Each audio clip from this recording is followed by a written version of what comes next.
মঙ্গলসূত্র, এই সিঁদুর সব বীর তোমাকে পরিয়েছে মা। এক মিনিট মা, আমার বিয়ের ব্যাপারে কিচ্ছু মনে নেই।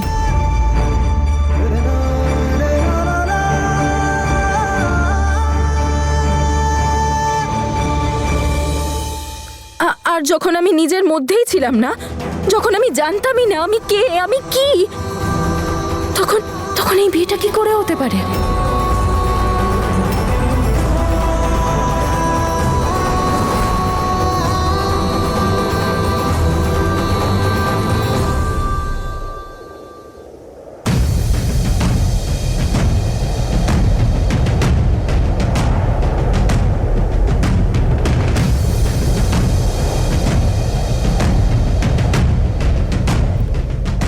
সরি বীর, কিন্তু এই বিয়েটা আমি মানতে পারছি না।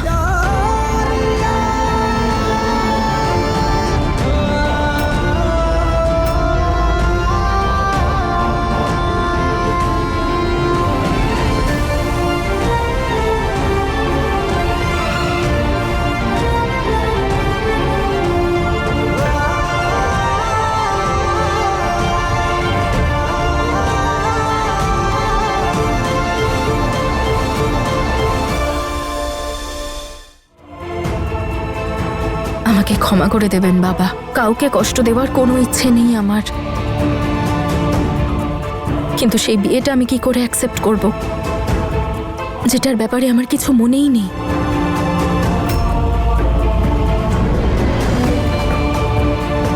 কারণ যে বিয়েটার ব্যাপারে আমার মনে আছে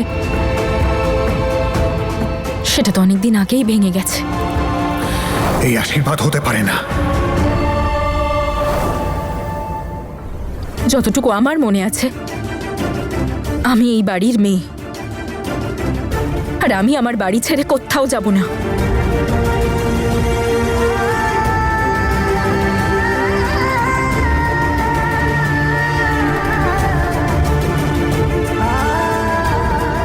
সরি বীর, আমি তোমার স্ত্রী নই।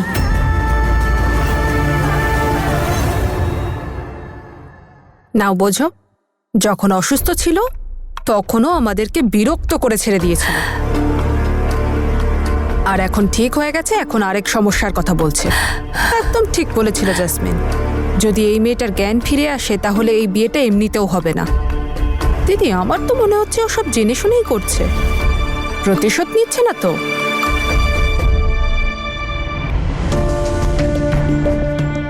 না মা, না, তুমি এসব কি বলছো মা?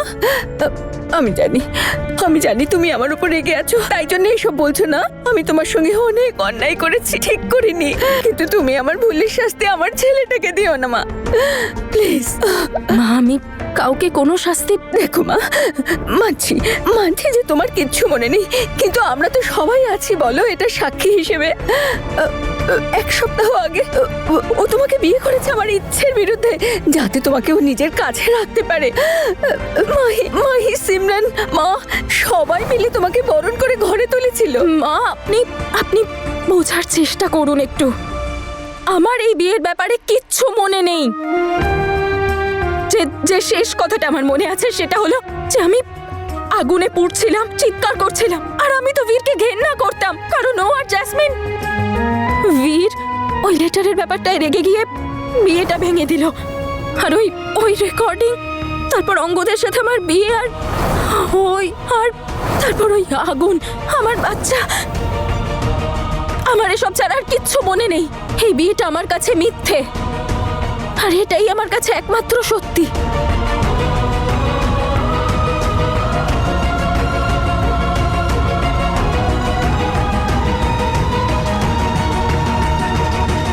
প্লিজ চুপ হয়ে যাও সবাই,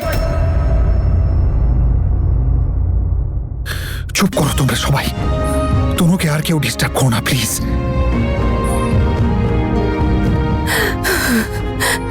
ঠিক আছে বাবা, কিচ্ছু বলছি না, তুই বোঝা ওকে। এটা কি করে হবে? তোদের তো বিয়ে হয়ে গেছে। মা প্লিজ। দেখ বাবা, তুই যদি বোঝাস না, ও বুঝে যাবে। ওকে বাড়ি নিয়ে চল, আমি সব আগের মতন করে দেব, সব ঠিক করে দেবো। মা প্লিজ প্লিজ, যদি তনুর মনে না থাকে আর এই বিয়েটাকে বিয়ে না ভাবে তাহলে কোনো ব্যাপার না। আমি এই বিয়েটাকে ওর জীবনের একটা বোঝ করে দিতে পারি না, বরঞ্চ আমি সেই মুহূর্তটার অপেক্ষা করতে চাই যখন ওর মন, ওর আত্মা, ওর সবকিছু নিজে থেকে না বলে যে আমরা দুজন এক হয়ে গেছি আর আমি তনুর স্বামী হই। ততক্ষণ পর্যন্ত আমিও এই বিয়েকে মানি না।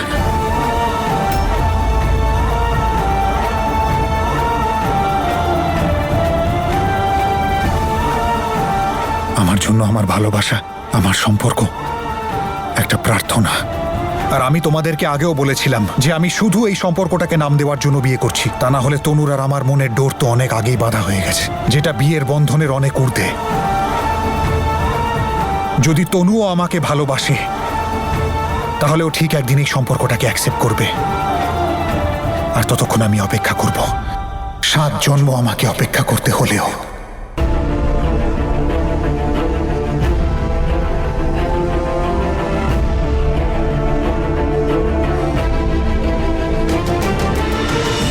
তোমায় কেউ কখনো কোনো ব্যাপারে ফোর্স করবে না তনু। তুমি যেটাতে কমফোর্টেবল সেটাই করো।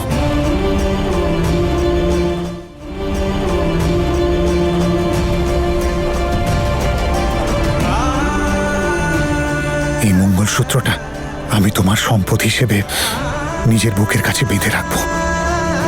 যদি কখনো তোমার মনে হয় যে এটা আমার কাছে নয়, তোমার কাছে থাকা উচিত, তাহলে এসে চেয়ে নিও আমার থেকে। আর যদি সেই মুহূর্ত কখনো না আসে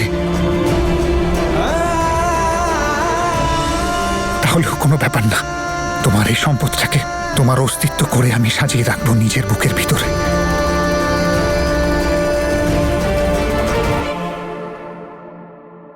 তুমি আপাতত শুধু খুশি থাকো, মন খুলে বাঁচো, তুমি নিজেকে খুঁজে পাও। আমরা সবাই মিস করেছি ওকে, হয়তো তুমিও করেছো। আমার পরিবার সব সময় তোমার ছিল আর তোমারই থাকবে, তাই তো বাবা?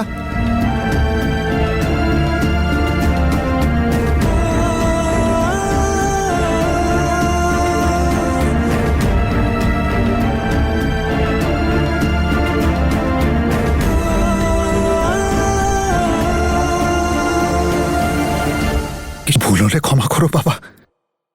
আমি জানি তুমি তনুর খুব ভালো করে খেয়াল রাখবে, কিন্তু আমার শুধু একটাই আবেদন, আমি আগের মতোই বাড়িতে যাতায়াত করতে পারবো তো?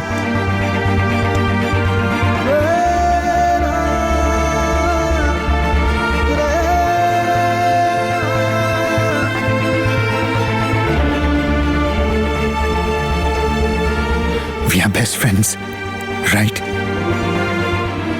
মিস করা আর ভুলে যাওয়ার দ্বন্দ্বে এটা তো মাথায় থাকবে না। ব্যাস, আমার আর কিচ্ছু দরকার নেই।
জেসমিন, তুই এখানে? তুই এই বাড়িতে কি করছিস? বেরো এখান থেকে, বেরো, বললাম না বেরো। কিন্তু মা, ও এত রাতে কোথায় যাবে? সকাল অবধি এখানে থাকতে দাও। কি বলছিস কি? 1 মিনিট ওকে আমি এখানে থাকতে দেব না। এতই যদি তোর দরদ থাকে তাহলে তুইও বেরিয়ে যা। আন্টি, আমাকে কয়েকটা দিন থাকতে দিন, আমি তারপর নিজেই চলে যাব। বেরো আন্টি প্লিজ। বেরো এখান থেকে।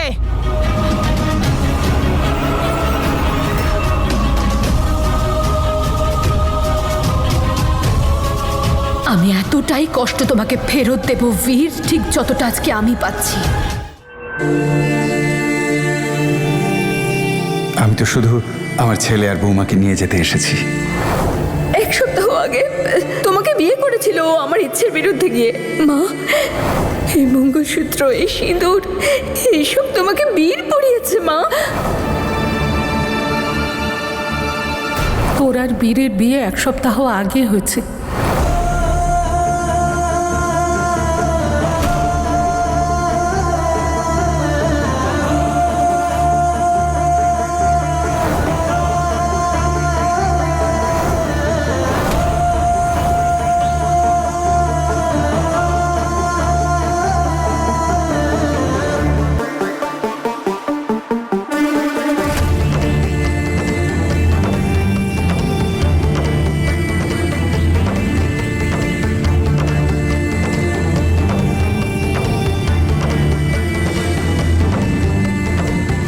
আমার কিছু মনে পড়ছে না কেন?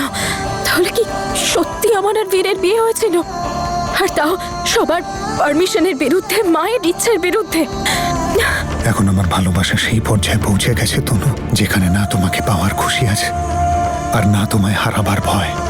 বীর খুব ভালো করে জানে আমি এরকম সম্পর্ক কখনো অ্যাকসেপ্ট করব না যেটা সবার ইচ্ছের বিরুদ্ধে। তাহলে কি এমন হলো ওর? তুমি আমার আত্মায় মিশে রয়েছ, শুধুমাত্র মৃত্যুই আমাদের আলাদা করতে পারে।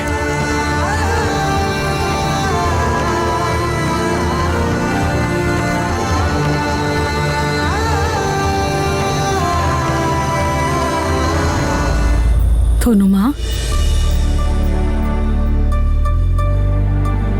কি হয়েছে রে মা? কি ভেবে ভেবে হয়রান হচ্ছিস? দেখ মা, তুই সকাল থেকে কিচ্ছুটি খাসনি। নে, একটু দুধ খেয়ে নে। খালি পেটে মাথা কাজ করে না। আর তোর মনের মধ্যে তো এত বড় ঝড় চলছে।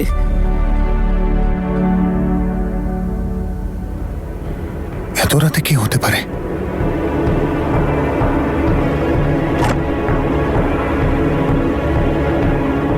মা,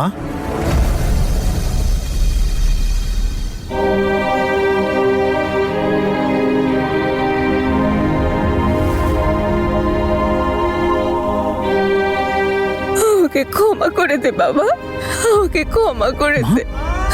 এসব কি করছো তুমি? এসব আমার জন্য হয়েছে।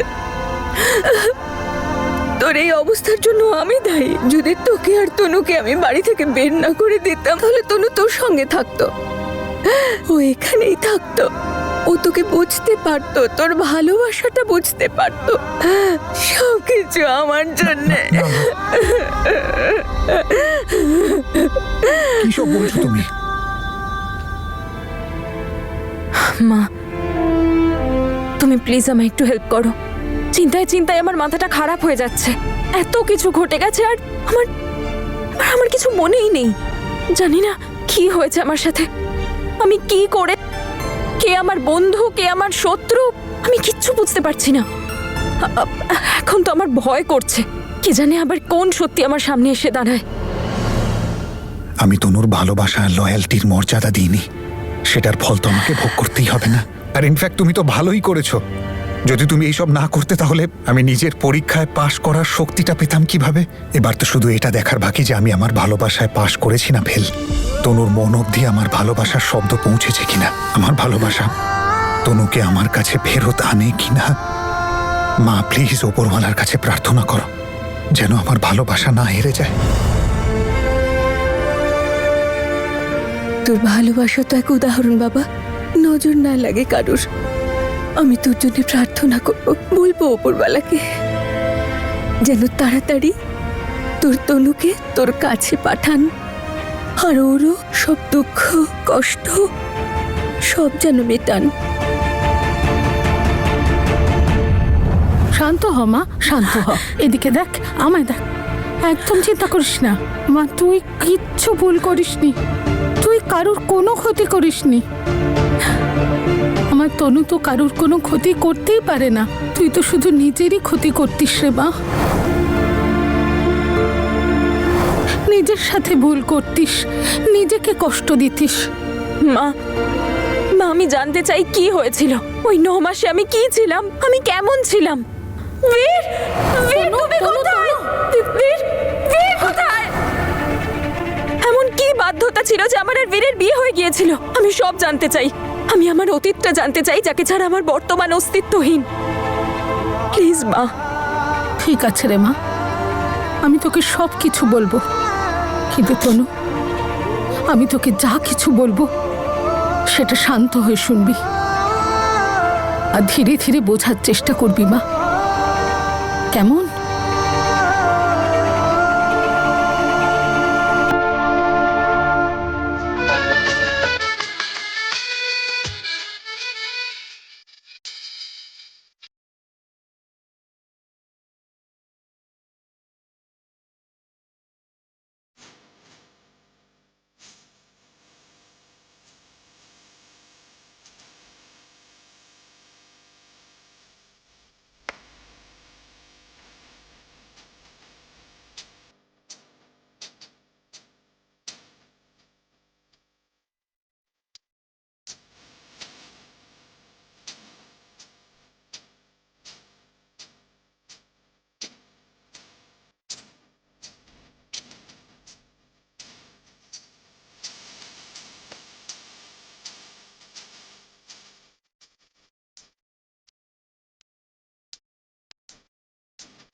যদি তুমি নিজের ভালো চাও না, তাহলে আমার থেকে, তনুর থেকে, এই গ্রাম থেকে, আমাদের সবার থেকে দূরে চলে যাও। আর যদি তুমি এই কথাটা না শোনো না, তাহলে আমি এই রেকর্ডিং পুলিশকে দিয়ে দেবো। বেরো এখান থেকে, বেরো। আন্টি প্লিজ, বললাম না বেরো। আমি 9 মাসে এরকম ছিলাম, বাচ্চার মতো, যার কোনো জ্ঞান ছিল না। কি করে সামলালে তোমরা আমাকে? আমরা না মা, বীর সামলেছে তোকে। বীর তোর বন্ধু ছিল, সঙ্গীত ছিল, বাবা মা ছিল, সব ছিল।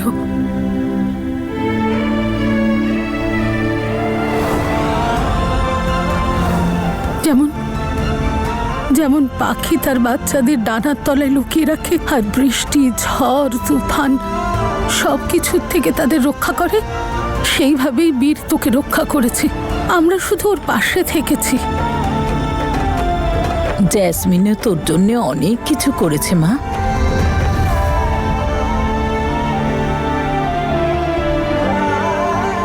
মা, জেসমিন কোথায়?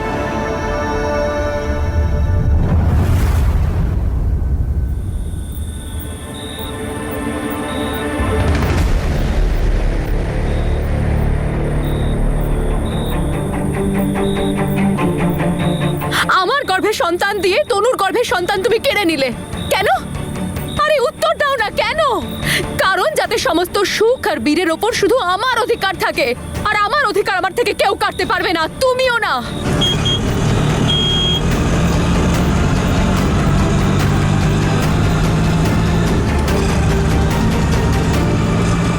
আমি নিজের মধ্যে এত ব্যস্ত ছিলাম যে ওর ব্যাপারে জিজ্ঞেসই করিনি।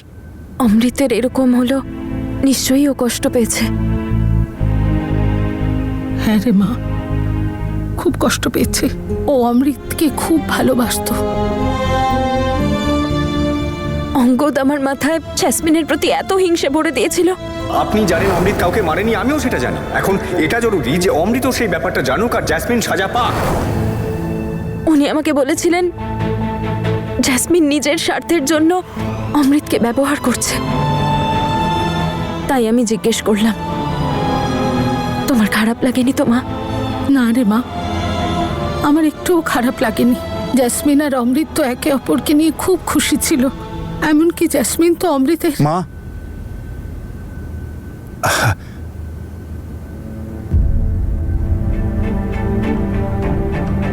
ও না সুইটির বাড়িতে গেছে, 2-3 দিন ওখানেই থাকবে ও। সুমিটির বাড়িতে কেন বাবা? কারণ ওর মনে ধারণা হয়েছে যে তুই বলেছিলি না যে বীর আর ও নাকি তোকে পুড়িয়ে মারার চেষ্টা করেছিল। তোমরা দুজনে মিলে আগুন লাগিয়েছিলে আর ওখানে দাঁড়িয়ে দাঁড়িয়ে আমায় দেখছিলে। এই কথাগুলো শুনে না ওর খুব খারাপ লেগেছিল। আরও তোর সামনে এসে তোকে আর বিরক্ত করতে মোটেই চায়নি। সেই জন্যই ও কিছুদিনের জন্য বাইরে থাকার সিদ্ধান্ত নিয়েছিল। আমারও মনে হয়েছিল সেটাই ঠিক। হ্যাঁ রে মা, জেসমিন একদম বদলে গেছে। খুব খেয়াল রাখে আমাদের সবার, বিশেষ করে তোর। যখন তুই অসুস্থ ছিলি ও তোর খুব খেয়াল রাখতো।